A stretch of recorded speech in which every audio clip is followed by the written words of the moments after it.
So what is the difference between a mini facelift and a full facelift?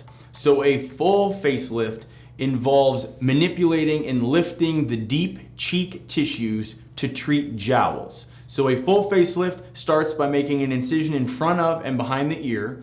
The cheek tissue gets lifted off of what's called the SMAS layer of the cheek. It is that SMAS, S-M-A-S layer, that is then used to lift and elevate the cheek tissues back up where they are supposed to be, which also fixes the jowls by lifting the cheek tissues up where they are supposed to be. So that is a full facelift, and a full facelift serves to resuspend the cheek tissue and treat the jowls. A mini facelift, on the other hand, involves an incision in front of the ear only, and it really just tightens the skin up a little bit. So a mini facelift is really only appropriate for younger people who don't need much improvement. They really don't have jowl formation yet. They just have some excess loose cheek tissue and they want a subtle improvement and subtle tightening. That is the purpose of a mini facelift. If you have jowls and you need your entire cheek lifted back up to treat your problem, then you would need a full facelift. One of the most common complaints I hear from patients is they went to a plastic surgeon and they wanted a mini facelift, and they come to me and they're mad that their mini facelift didn't fix their jowls. And I have to explain to them that, well, mini facelift doesn't fix jowls. You need an actual facelift to do that.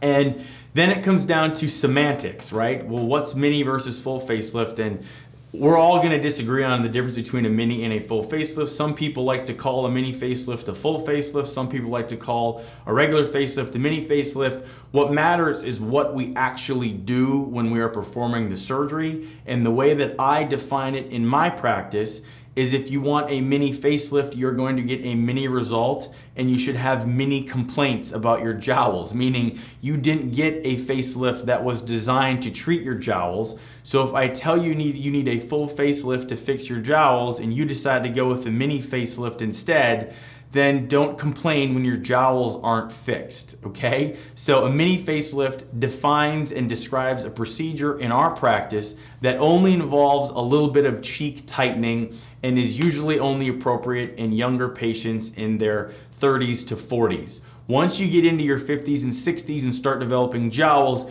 you need a more aggressive approach and a more involved facelift to actually lift your deep cheek tissue up where it's supposed to be, and that is a regular facelift or a full facelift. So I hope that sheds some light on the difference between a mini facelift and a full facelift.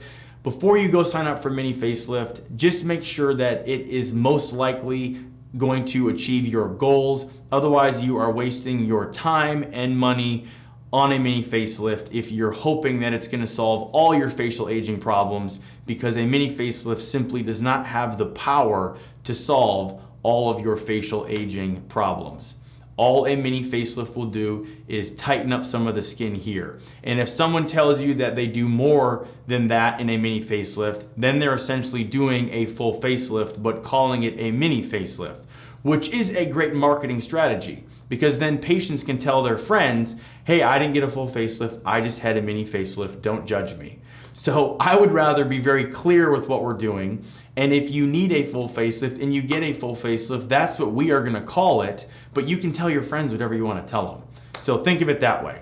All right, I hope that makes sense. Any questions, please shoot us an email or submit a virtual consult. You can also leave us a voice question on our SpeakPipe on our blog page. Have a good rest of the day. To learn more, check out our website where you can upload your photos and concerns as a virtual consult. You can also check out our price estimator to get pricing information for all the various procedures we offer. And finally, if you'd like to have your questions answered on a future podcast or Q&A video session like this, please leave a message on our SpeakPipe. You can go to our blog page and our SpeakPipe is located there.